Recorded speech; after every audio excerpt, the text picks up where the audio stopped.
Selamat pagi Ibu dan teman-teman. Perkenalkan, nama saya Putri Krisnata Soid dengan NIM 0320210141, mahasiswi nomor 1A Stikes Santa Elizabeth Medan. Baiklah Ibu dan teman-teman, kali ini saya akan membahas dan menjelaskan mengenai anatomi fisiologi sistem penginderaan. Baiklah Ibu dan teman-teman, seperti yang kita ketahui bahwasanya sistem indera merupakan bagian dari sistem saraf yang berfungsi untuk proses informasi indera. Nah, di dalam sistem indera ini terdapat reseptor indera, jalur saraf, dan bagian dari otak yang ikut serta dalam tanggapan indera. Di mana pada umumnya sistem indera dikenal yaitu ada pertama penglihatan, pendengaran, penciuman, pengecapan, dan peraba. Baiklah, kita mulai dari indera penglihatan atau mata. Yang pertama pada bagian sklera. Sklera itu dia ada di sini.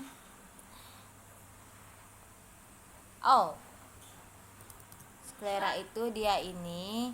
Nah, di mana sklera ini terbentuk dari jaringan ikat yang fungsinya untuk mempertahankan bentuk bola mata dan melindungi bagian penting di dalam mata, seperti retina dan lensa mata.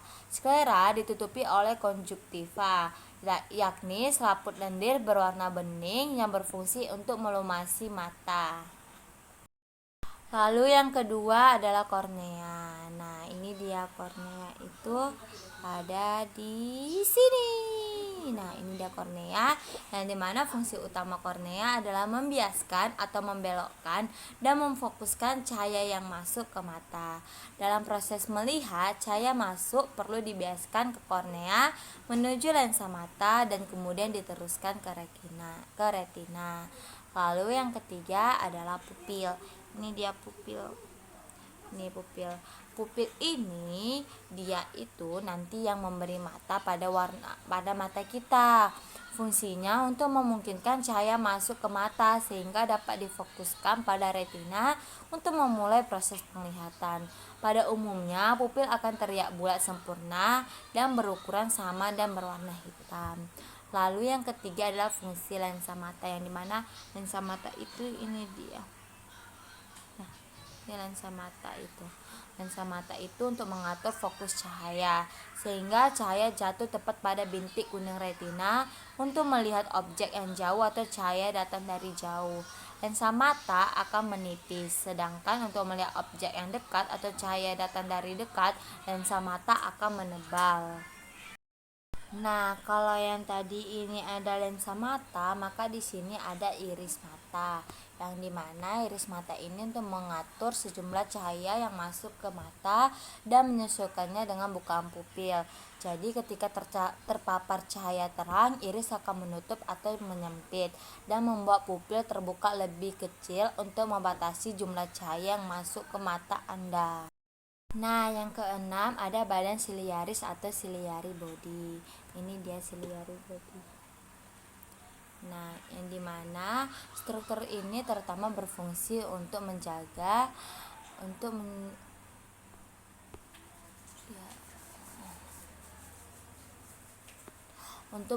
agar lensa tetap pada tempatnya, mengubah bentuk lensa sehingga cahaya dapat difokuskan pada retina, dan untuk menghasilkan aqueous humor, yaitu cairan yang dapat menyebabkan mata dapat mempertahankan bentuknya. Lalu yang ketujuh ada koroid. Ini dia koroid. Nah, koroid ini yaitu lapisan pembuluh darah pada mata yang terletak di antara retina dan sklera, yang fungsinya untuk mengalirkan oksigen dan nutrisi ke retina. Lalu ada retina, di mana retina adalah lapisan sangat tipis di bagian belakang bola mata yang sensitif terhadap cahaya. Sel dalam retina yaitu ada sel batang atau basilis dan sel kerucut atau konus, yang dimana fungsinya untuk memicu impuls saraf melalui saraf optik ke otak untuk membentuk penglihatan. Lalu di sini ada yaitu fovea yang terletak di pusat makula dan fungsinya untuk memberikan penglihatan detail yang paling tajam di mata. Ini dia saraf. Lalu ada saraf fovea di mana terletak di pusat makula dan fungsinya untuk memberikan penglihatan detail yang paling tajam di mata. Lalu ada saraf optik yang juga disebut sebagai saraf kranial 2, yaitu adalah susunan saraf yang berfungsi untuk mengirimkan informasi penglihatan dari retina ke otak. Adapun mekanisme sistem mata atau penglihatan, yang dimana mata bekerja saat menerima cahaya. Pantulan cahaya dari suatu benda masuk melalui pupil, kemudian diteruskan ke dalam lensa mata. Setelah itu lensa mata akan mengarahkan cahaya sehingga bayangan benda jatuh pada retina. Bayangan yang jatuh pada retina akan menghasilkan sinyal saraf dalam mozaik fotoreseptor di bagian lain retina. Selanjutnya retina mengirim ujung-ujung saraf retina menyampaikan bayangan benda tersebut ke otak. Selanjutnya otak mengolah bayangan tersebut sehingga benda tersebut dapat dilihat oleh mata. Lalu ada indera pembau atau hidung, yang dimana hidung atau indera penciuman berfungsi untuk mendeteksi bau serta salah satu anggota dari sistem pernapasan. Selain dua fungsi tersebut, hidung juga berfungsi sebagai pembersih saluran napas dan membantu saat membersihkan makanan atau minuman. Di dalam indera pembau atau hidung terdapat yang pertama ada sel olfaktori, yang dimana fungsinya sebagai reseptor utama indera penciuman. Saraf ini memonitor asupan bauan yang dibawa udara ke dalam sistem pernapasan manusia dan sangat menentukan rasa, aroma, dan palatabilitas dari makanan dan minuman. Yang kedua adalah saraf olfaktori, di mana membawa rangsangan bau untuk indera penciuman dari hidung ke otak. Lalu yang ketiga adalah indera peraba atau kulit, yang dimana panca indera peraba yang satu ini berperan agar manusia bisa menyadari adanya sentuhan, tekanan, panasnya suhu di sekitar, getaran hingga rasa sakit, yang dimana indera peraba atau sistem integumen ini terdiri dari yang pertama pada epidermis, di mana lapisan epidermis ini merupakan lapisan yang terdapat di luar kulit. Dengan unsur utamanya terdapat 4 jenis sel. Yang pertama, sel keratinosit, yang dimana sel tersebut memproduksi kreatinin, yaitu protein yang memberi kekuatan, fleksibilitas, dan anti air. Yang kedua, sel melanosit, yang dimana sel ini memproduksi melanin, yaitu pigmen gelap yang memberikan warna kulit dan melindungi kulit dari reduksi. Yang ketiga, sel Merkel, di mana sel ini berkaitan dengan indera sentuhan. Dan yang keempat yaitu sel Langerhans, yang dimana sel ini membentuk sistem kekebalan tubuh. Baiklah teman-teman, seperti yang kita ketahui bahwa lapisan epidermis merupakan lapisan yang terluar dari kulit, yang dimana lapisan epidermis ini terdiri dari beberapa lapisan. Yang pertama adalah stratum corneum. Ini dia stratum corneum, yang dimana lapisan ini terdiri dari lapisan sel tanduk atau kreatinin yang efektif untuk pencegahan penguapan air dari lapisan yang lebih dalam. Terus yang kedua, lapisan epidermis yaitu adalah stratum lucidium. Ini dia stratum lucidium, yang dimana lapisan ini merupakan lapisan pelindung yang mencegah kulit dari kerusakan sinar ultraviolet. Lapisan ketiga dari epidermis yaitu adalah stratum granulosum. Ini dia, lapisan ini merupakan tempat sel-sel kulit menghasilkan lemak dan molekul lainnya. Lapisan ini juga menghalangi masuknya benda asing, kuman, dan bahan kimia ke dalam tubuh. Yang keempat adalah stratum spinosum. Ini dia stratum spinosum. Pada lapisan ini terdapat keratinosit yang baru terbentuk dan fungsinya untuk memperkuat protein. Selain itu terdapat Langerhans yang mencegah infeksi bakteri atau virus pada kulit.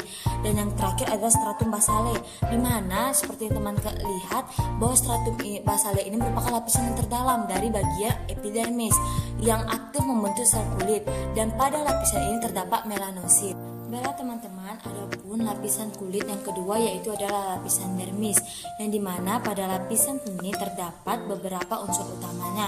Yang pertama adalah kolagen sebagai protein kuat, yang kedua adalah serat retikular sebagai serat protein yang berfungsi sebagai penyongkong, yang ketiga adalah sweet elastis atau sebagai protein yang berperan dalam elastisitas kulit. Baiklah teman-teman, terdapat beberapa lapisan pada dermis. Yang pertama adalah lapisan papila dermis. Ini adalah bagian lapisan papillary dermis dari sini sampai sini. Itu adalah lapisan papillary dermis, di mana ini merupakan lapisan jaringan otot longgar yang berperan dalam peremajaan dan pergandaan unsur-unsur kulit. Dan yang kedua adalah lapisan reticular dermis. Ini dari reticular dermis, dan dimana pada lapisan ini pada bagian ini merupakan jaringan ikat padat yang dapat membuat kulit lebih kencang. Baiklah teman-teman, adapun struktur dari dermis jenis. Yang pertama adalah kelenjar sebasea. Ini adalah kelenjar sebasea yang dimana terletak di bawah permukaan kulit, dimana kelenjar ini berfungsi untuk mengeluarkan zat minyak yang disebut sebum. Selain mengatur suhu tubuh dan mencegah kulit kering, sebum mengatur squalene dan zat lain yang berfungsi untuk melindungi tubuh dari bakteri, jamur, dan virus penyebab infeksi. Ini dia ya. Yang kedua, struktur pada dermis yaitu adalah folikel rambut. Ini adalah folikel rambut. Ini dia teman-teman, yang merupakan lubang atau pori-pori kecil yang terdapat di kulit dan menjadi tempat tumbuhnya rambut. Ini dia jadinya di sini lubangnya. Ini lubangnya. Nah, folikel terletak di epidermis, lapisan terluar kulit, yang menjorok ke lapisan bawah. Dari sini dia menjorok sampai ke lapisan bawah atau pada dia sampai ke dermis. Kulit manusia memiliki folikel atau rambut dalam jumlah yang sangat banyak. Adapun yang ketiga, struktur dari dermis yaitu adalah nerve, yang mana saraf penerima rangsangan sentuhan yang akan dikirimkan ke otak, yaitu ada ini, yang ini itu adalah ujung saraf yang pekat tekanan. Terus kalau yang ini itu serabut saraf membungkus dasar rambut rangsang jika rambut tersentuh. Terus yang ini itu adalah ujung saraf bebas dalam epidermis, pekat terhadap rasa nyeri. Sedangkan yang ini itu adalah reseptor-reseptor dingin. Baiklah teman-teman, adapun yang keempat yaitu sweat gland atau kelenjar keringat. Ini dia kelenjar keringat. Nah, kelenjar keringat ini terbagi menjadi dua tipe teman-teman, yaitu kelenjar keringat ekrin dan kelenjar keringat apokrin. Kelenjar keringat ekrin tersebar di seluruh tubuh kecuali kulit penis, lapisan dalam telinga luar, telapak tangan, dan telapak kaki dan dahi. Yang kedua yaitu kelenjar keringat apokrin, merupakan kelenjar keringat yang besar yang dapat ditemukan pada ketiak, kulit, puting payudara, kulit sekitar kelamin, dan dubur. Ini dia teman-teman kelenjar keringat itu. Dan yang terakhir lapisan kulit yaitu adalah lapisan hipodermis. Ini dia lapisan hipodermis dari sini sampai habis. Ini merupakan lapisan bawah kulit atau fascia superficialis yang terdiri dari jaringan pengikat longgar. Dan bagian yang orange ini dia bagian orange ini, kekuningan ini merupakan lobus lemak yang merata pada hipodermis sehingga membentuk bantalan lemak atau panicles adiposus. Ini seperti bantalan lemak. Dalam lapisan hipodermis ini terdapat pembuluh vena dan arteri saraf yang berjalan sejajar dengan permukaan kulit di bawah dermis. Baiklah teman-teman, seperti yang kita ketahui, kulit merupakan alat ekresi. Nah, alat ekresi ini akan mengeluarkan keringat. Baiklah, saya akan menjelaskan mengenai mekanisme keluarnya keringat.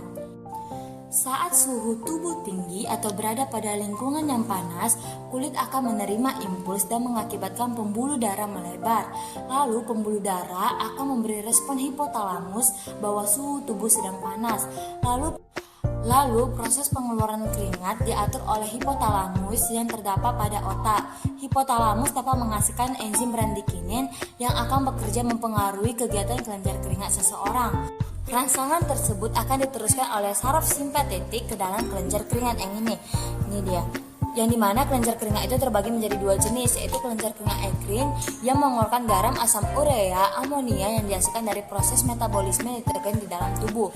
Yang kedua adalah kelenjar apokrin yang akan menghasilkan atau mengeluarkan keringat yang mengandung protein yang berlemak. Nah, keringat nantinya dari kelenjar keringat ini, nanti keringat akan dikeluarkan melalui pori-pori permukaan kulit. Jadi dari sini dia nanti akan keluar nih ke pori-pori permukaan kulit dan kemudian akan menyerap panas tubuh yang akan membuat suhu tubuh menjadi tetap.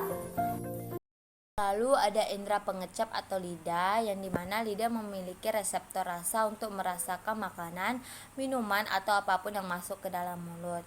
Reseptor ini ditemukan di kuncup rasa. Dengan begitu kita dapat membedakan rasa manis, asam, asin, pahit, enak atau tidak enak, yang dimana rasa asin terletak di tepi depan lidah, rasa asam terletak di tepi belakang lidah, rasa manis terletak di ujung lidah, dan rasa pahit terletak di pangkal lidah. Ini dia, jadi rasa pahit dia di sini terletak di pangkal lidah.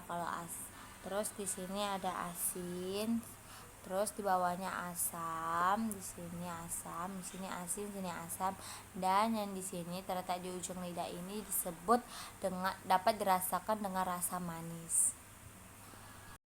Berfungsi sebagai pengecap, lidah juga memiliki beberapa fungsi utama, antara lain membantu kita berkomunikasi, mengunyah, dan menelan makanan.